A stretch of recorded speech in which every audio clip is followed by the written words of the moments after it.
Hi, I'm Perry. I am a clinical nutrition coordinator at Mount Sinai Union Square downtown.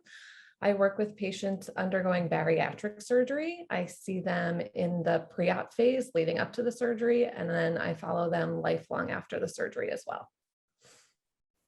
And what small changes can I make to make my diet to make it healthier? So, as a nutritionist, I am always looking for ways to make small changes that are additions instead of subtractions. So, one of the things that I think is a good change to make is to always include a non starchy vegetable or a fruit with every meal. I think it's something that's easy and doable, and you get the benefit of the fruits and veggies, lots of micronutrients, lots of fiber. And again, it's an addition instead of a subtraction. I also think it's important to eat breakfast. A lot of people think they're doing the right thing by skipping breakfast, but really what you're teaching your body to do is to be confused, to not know when it's getting food again, and food is fuel. So what your body will end up doing when you skip breakfast or when you skip any meal is it holds on to all of the other food that you're eating as an energy reserve. So a small change that you can make that's actually a healthy change is to eat a healthy breakfast, a breakfast that includes non-starchy vegetables and fruit and protein. Protein is what keeps you full. It contributes to what we call satiety, or a feeling of satisfaction after you eat. So eating breakfast is a good change to make. The other change that I think is important is to, and this is an eliminate or a swap, avoiding sugar sweetened beverages. And instead of doing juice or soda, do things like fruit infused water. You can get creative. You can add watermelon and blueberries and strawberries and cucumber and mint, or switch to seltzer instead of soda. Should I count calories? So this is a question that I get all the time. There is such a focus on calorie counting. But the thing to remember about calories is that not all calories are created equal. So you can have 300 calories worth of cake and candy and chips, or you can have 300 calories worth of salad and chicken. Those things are not the same. So what I think is important to remember when it comes to calories is that it's not just about quantity, it's about quality. You need to pay attention to what those calories are made up of. I think if you are someone who does well with counting something, instead of counting calories, count grams of protein. The goal is around 60 grams of protein a day, but even you don't even need to be obsessive about that. You don't need to necessarily count the number of grams, just include a protein with every meal and snack.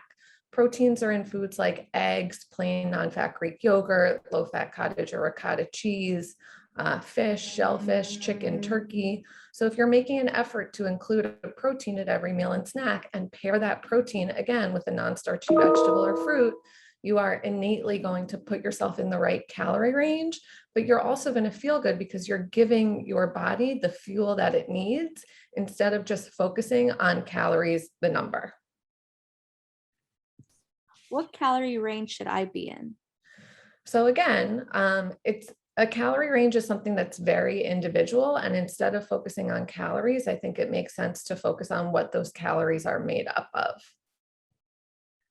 Do I need to detox or cleanse, or is that part of a fad diet? So there is no way for your body to use food to detox or cleanse. Your body is so smart, it does that on its own. It has organs that do that for you, like your kidneys, your liver. And the best way to allow those organs to detox or cleanse your body is to feed it the fuel that it needs to carry out those processes, both efficiently and without overwhelming those organs and functionally. Are there habits that people think are healthy that are not? Of course. There are things that people do that I call false friends, or things that people do, or types of foods that people eat. Smoothies is an example of something that I call a false friend. We think that we're being healthy when we're drinking smoothies or we're juicing. And really, what we're doing is just getting all of the calories and all of the sugar from a whole bunch of produce that we wouldn't necessarily sit down and eat in one sitting. It's better to eat your food, not drink it. A better choice would be pairing a yogurt or some fruit together. That way you're eating instead of drinking. That registers with the body in a different way, prevents blood sugar spikes, and again, contributes to that feeling of satiety or satisfaction. Granola and granola bars are another one that I call false friends. Trail mix, right? We think that we're fueling our body in a very healthy way, but really trail mix and granola bars can be high in sugar, high in fat. So that's something that I think we think we're doing a good thing, but maybe there are better choices. The third thing that I think is a false friend is taking lots and lots of micronutrient supplements, like vitamin and mineral supplements that our body doesn't need. Again, the body is so smart. It likes to stay in equilibrium, and it has internal processes that help our body to do that. When we overload ourselves with B12 supplements or magnesium or whatever it might be, if we don't necessarily need it, some people do need it, but if we don't need to supplement those things, all we're doing is giving our body an extra job to do, which is to get rid of those extraneous micronutrients. How can a nutritionist help me? So this is something that's very individualized. A nutritionist can help you in lots of different ways. One could be just a knowledge deficit. If you're not really sure what a calorie is, or what a protein, a fat, or a carb is, that's an area where a nutritionist can help. They can also help in terms of knowledge deficit with what do I eat?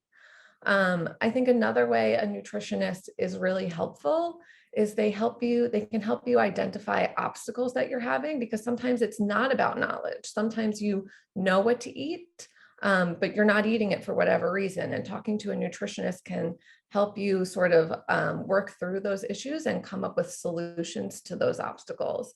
I also think working with a nutritionist can provide good accountability. So if you know what foods you should be eating, if you know what your obstacles are, it still can be helpful to meet with a nutritionist just for that accountability. And just like with any healthcare professional, I think it's really important to know what your goals are and to build good rapport with your nutritionist in order to get the best results.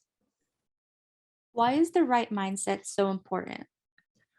The right mindset when it comes to weight loss is the number one key indicator of success. I see this day in and day out in my practice.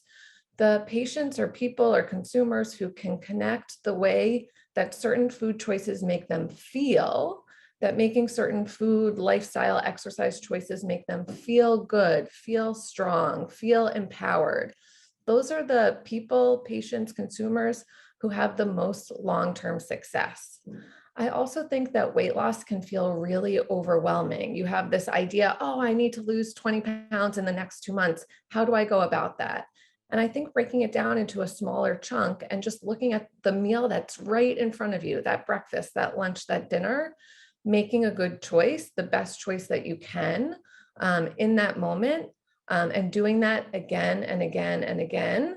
Consistency is important, and not letting perfection be the enemy of good, I think is really key when it comes to maintainable and sustainable weight loss. Often I hear like, oh, I did a liquid diet and it worked, but now I've put weight on. Well, did it really work? I think that having that mindset that it's a lifelong journey with ups and downs is really an important mindset to have when it comes to weight loss and weight maintenance.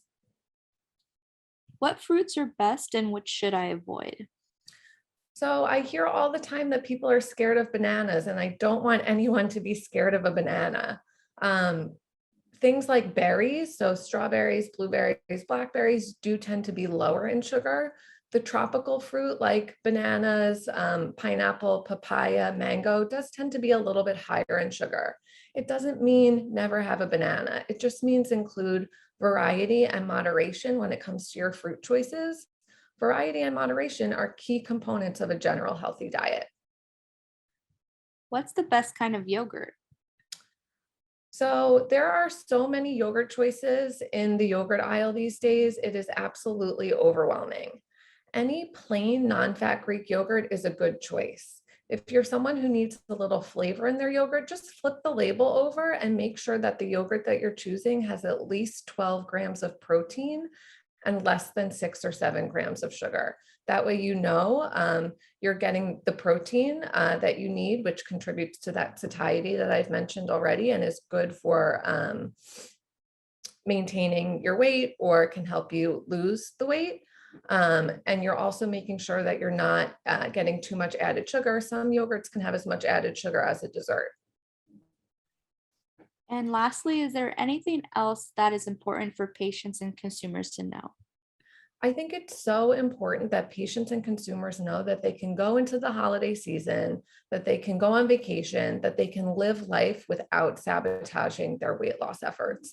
It is doable without sabotaging their weight loss efforts and without giving up the foods that they love and the flavors that they love. Find a nutritionist to work with who can help you live life while reaching your weight loss and weight maintenance goals.